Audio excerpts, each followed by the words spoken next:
ભરૂચ જિલ્લામાં ભારે વરસાદ બાદ મેઘરાજાએ વિરામ લેતા જ વાતાવરણ ચોખ્ખું થયું છે, જેને પગલે નગરપાલિકાનું તંત્ર તાત્કાલિક એક્શન મોડમાં આવી ગયું છે।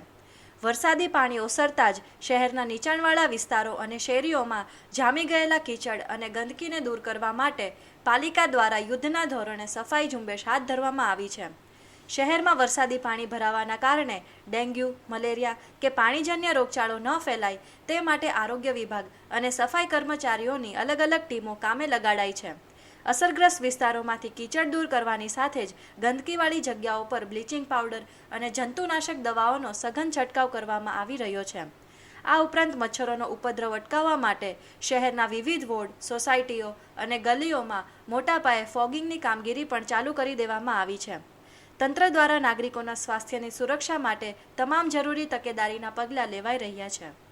છેલ્લા 2 દિવસથી ભરૂચ શહેરમાં જે વરસાદ વરસી રહ્યો હતો, આજે સવારથી વરસાદ બંધ થયો છે।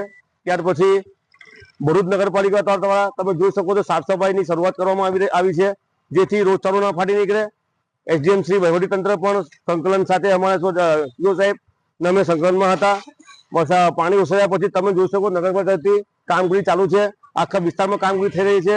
નગરપાલિકાએ વહીવટીતંત્રએ ખૂબ સાથ સહકાર અમને આપ્યો છે। તમે જોશો ગઈકાલે પણ ઇમારત પડી ઘસી ત્યારે પણ ફાયર બ્રિગેડ આવી ગયું હતું।